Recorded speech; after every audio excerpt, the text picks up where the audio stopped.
Okay, I was in the audience. I heard from Professor Xiao that everybody from computer science can get a job. I was from the computer science department, so I hope my sharing today can still bring some good value to people. The key word here is personal branding. So let's get it started. 3 pictures. I guess most of Chinese who are native Chinese recognize 3 of the pictures, right? At least 2. They are very famous in Chinese community, but these pictures have nothing to do with what they are famous for.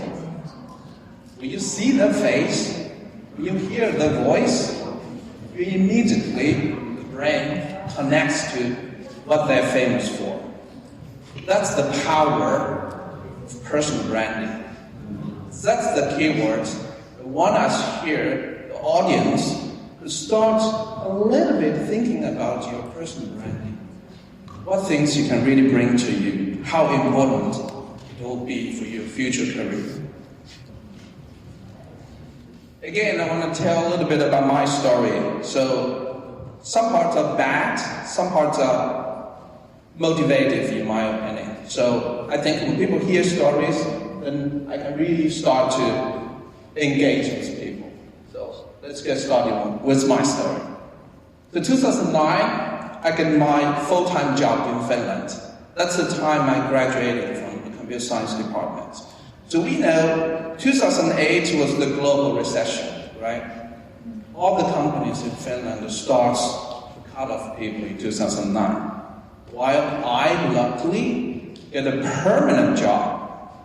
So I can just go to the office, sit there, drinking coffee, work 2 or 3 hours a day. That's it. And I did that for 5 years. 3 hours a day work in the office, then I can chat with colleagues, I can go home, play computer games. Seriously. I was lost. I don't know what I was doing.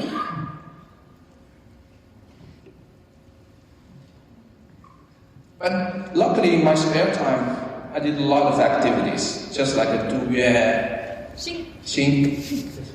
So I created a mobile app. I learned Finnish, right?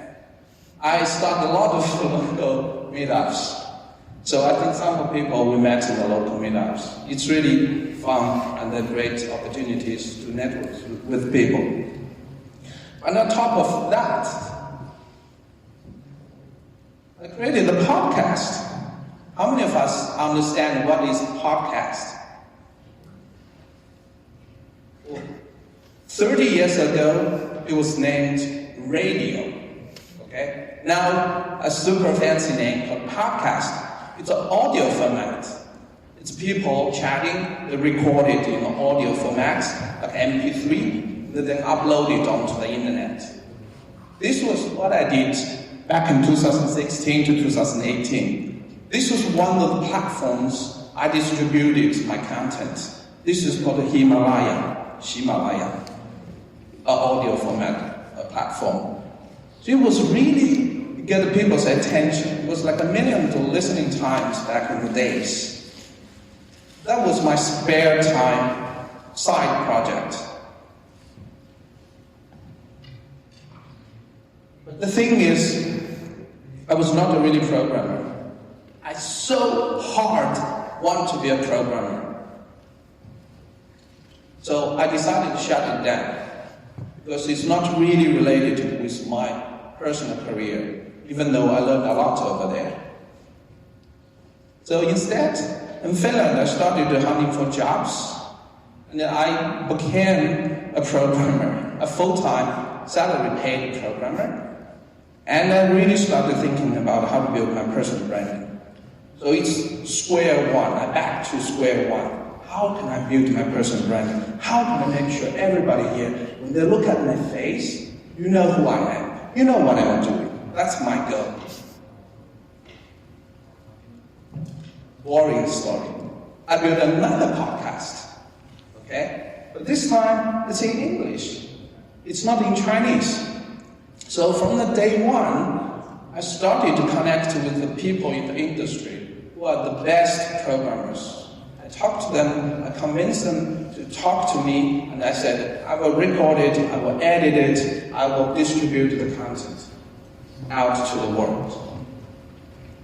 After a couple of years until today, I made 32 episodes. It's distributed, it's out there in the internet. And almost each episode is one of the best programmers in our industry. So they are really famous brands. So why podcast for personal branding, in my opinion? First of all, I really love it. I always wear my AirPods with me. Then I wanted to learn from the best. I don't know, just want to say, okay, somebody from the company is the best. I really want from the top-notch programmers. So I want to learn from them, but I don't want them to charge me, right? And again, it's a university party. I invite them to join my party, and then the more people I get, the more power this brand has, the more people will start to feel like joining me. That's my party, that's my university party. And I stand on top of their shoulders. That's my strategy.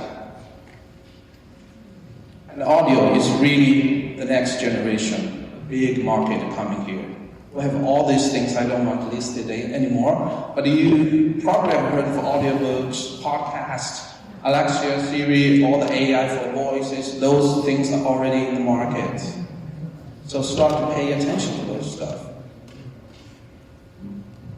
So, okay, I did almost 2 years, but that's just about audio, right? I'm still a faceless person. So I want to build a stronger brand. From like 3 or 4 months ago, I started to post the recorded Skype chat as well. Now it's a conversation with faces. It's a video teaser. It's 1 to 2 minutes. Each time when I publish my podcast episodes, I put the videos in LinkedIn and in Twitter. That's my strategy. It's better when you see the people's faces. It's better to engage with people, right? That's the power of the videos. And I definitely put more content now. Instead of 1 episode per month, now I really pump out the content. Because I'm already good at doing it. And I'm a programmer. I'm not just talking, right? I need to write code. So on top of that, I built a YouTube channel just to share the things that I'm doing. This is not extra, this is extra content that I'm preparing for my learning journey. So I created a YouTuber. So why do I think you should also do the personal branding? Why it's important and what you should do. Pick something you really love. I love podcasts. You should do something you love. Documenting. You're not a superstar, so just document it. If you don't know what it is, just tell people you're not good at it. You ask somebody else. And it's really about creating values to others. That's it. Thank you, guys. And